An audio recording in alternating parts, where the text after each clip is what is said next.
It's time for another edition of Insight Your Month. It's February 2021. I have Harish with me. So, Harish, tell me about our pick of our book of the month. It's something that you are reading right now. So this is a book called Why We Sleep, and it's one of those books that you always feel, why didn't I read this earlier? Bill Gates wrote in his notes about the book that this book really put him to sleep. I was reading about the review, and I realized that it's this feeling of guilt that you get when you're reading this book, especially if you're reading it in the night, that you don't want to delay your sleep anymore. Evolution has not sacrificed this Mm. for any organism. I think that itself is proof about why we should take sleep so seriously, and not try to put these all-nighters and sacrifice sleep for anything, including work. Yeah, in fact, I think that is one thing I can claim that I haven't done, and I figured it out as well. In fact, I've not read the book because I didn't have enough time. I've been sleeping on the job. I remember that I think we've read this book as a Blinkist summary previously, and I think it set the stage very nicely. So let's talk about our Blinkist book of last few weeks that we've read. It's a book called The Ping Pong Diplomacy, and I think it is one of those uh, we always run into these books or these topics where you peel back and you figure out there's a lot more to what seems a very innocuous game that all of us play. So how does ping pong come together with diplomacy? Give us a couple of things that we picked up from that. Yeah, so the book was, in fact, not just about diplomacy, even the history of the sport, which was fascinating for me, right? From how the name ping pong could be used, could not be used because there were trademark issues. So they went with table tennis and the whole British, double agent and all those things. I don't want to reveal too much of that, but that was also fascinating. How ping pong was used as a tool for starting, not even normalizing, Mm. starting of the diplomatic relations between US and then communist China, because China was like isolated for decades. And how they use ping pong as a tool where they stage this PR exercise of this long haired US player who got into the Chinese bus in Japan, and later we found out that it was actually a PR exercise, and how the whole thing was staged. And then Nixon goes to China as a result of all of that. And yeah, changed history. A simple game which all of us play changed world history as we know. So that's how these small things can result in such massive changes. Yeah, I also alluded to in Forrest Gump. If you watched Right. Forrest Gump, Yeah. I think cricket diplomacy was tried, but it didn't quite work out in the same way. But maybe there is a role for cricket diplomacy in the future. Uh, Correct. so let's talk about newsletters. I thought this time we'll introduce our pick of newsletters because this pick called Recommendo has come up in our conversations quite often over the last few months. It's a very simple but very compact newsletter. It's one of the things that I read on Sundays for sure, even though I've subscribed to a lot of newsletters because one, it's high value. There are these 6 recommendations. They're a little bit like Insight Your Month. I think we've taken a few cues, not just for our Insight Your Month series, but also for our smart letters in terms of how nice and compact, how valuable the insights are, how sometimes they're random. So they can talk about a food recipe one day, a hardware tool the other day, a software tool, and so on and so forth.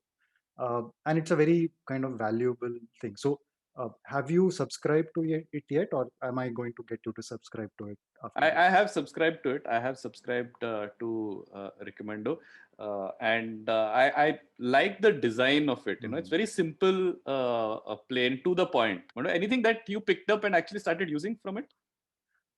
So I bookmarked a few things. Like they recommended a couple of newsletters in the last few weeks. I've tried that. In fact, our tool of the of this episode called Otter.ai. Let's talk about that Sure. because that was also been referenced in a recommendo newsletter, if I am correct. So Otter.ai is uh, a tool that records voice and provides transcriptions in English uh, on the fly. So I think more and more these voice enabled tools are coming to the fore, and otter.ai is something that seems to be quite accurate. In fact, those are going to get our email version of Insight Your Month are going to get something auto generated from otter.ai. So, are you seeing such voice tools emerge? Have you been trying anything yourself? Yeah, I've been trying a few tools and I've not been satisfied with anything, that I have tried till now. Uh, so this is something which I'm also looking forward to use this. And as we know, especially in the remote working mode, you need more and more of these kind of transcribing tools to make things easier, to make knowledge management easier. When we think of people working in a co-located workspace where you can basically tap on the shoulder of your colleague and have a word, and then they say, oh, when we are working from, this is what we miss. I think that's one of the things that can make that difference, where if these things are transcribed and documented properly, things that are being discussed on a call or whatever, I think it's going to make a big difference in the overall knowledge management of the team and then the organization. So yeah, I think Right. it's pretty important. Yeah, I think in a quick video call, if your hands are free, you want to use them for gesturing and Right. expressing yourself. Otter can be your assistant taking your notes and coming up Yeah. with keywords. Uh, And I also like the name. the name is good. So while we are on the topic of videos and conversations, we've been recording more smartcasts in the last few weeks. Tell me about your favorite smartcast. It's not your favorite because you featured in it, but because of what happened in that. So tell me about that. Yeah, so my favorite smartcast of last month was the one with Karthik Srinivasan. Um, Karthik is a man of many tastes and Mm, many interests and many passions, and he's been doing that for a few couple of decades at least, right? And we both have been following him for his ARR MP3, then Hitchhiker's Guide, Fascination, and I2FS. mm, But what he does, for a living is actually, corporate communications, mm, and he's an expert in personal branding. So I spoke to him about, demystifying this whole concept of personal branding and why is it important. What really struck me was, the approach that he has taken to personal branding, which is about making a system, because it's very easy to have these spikes, write a post on one day, the second day, the post gets reduced in size, and the third day you forget it or you just procrastinate. So instead of doing that, he's actually thought of it as a proper system where you can look at pipeline of content that you need to talk about. And the way he describes the difference between social media and social networking is also, I think, very interesting. And that helps a lot in thinking about how you should be going about personal branding. So that's a smartcast that I would like recommend to everyone who is out there, not just senior leaders, but everyone needs to now start building their personal brand. Yeah, I thought it was a very nice 101, good place for people to start. People who are asking why social media, why social capital. People are asking, I'm shy about it, I'm scared of being trolled. I think you've covered all that territory very nicely. So I think it's a great one-on-one conversation for someone who's just on the fringes of that. So yeah, that was a very interesting episode. Uh, with that, let's go to our article of the last few weeks. And this is an article called "We Are All Confident Idiots." I think the name will strike a chord, or the author's name will strike a chord for many of our listeners. So tell us who the author is and why we enjoy that article so much. Yeah, so this is by David Dunning, right? So of the Dunning-Kruger effect, we've all heard of, the Dunning-Kruger effect, and how we are so confident Mm, of things that we ought not to be. mm, Places where we are wrong, we are usually very confident that we are right, and we just go ahead assuming that we are right because we're so confident about it. And it's not that there is any malintention there. It's just the fact that we are just not aware that we are wrong, but we are overconfident.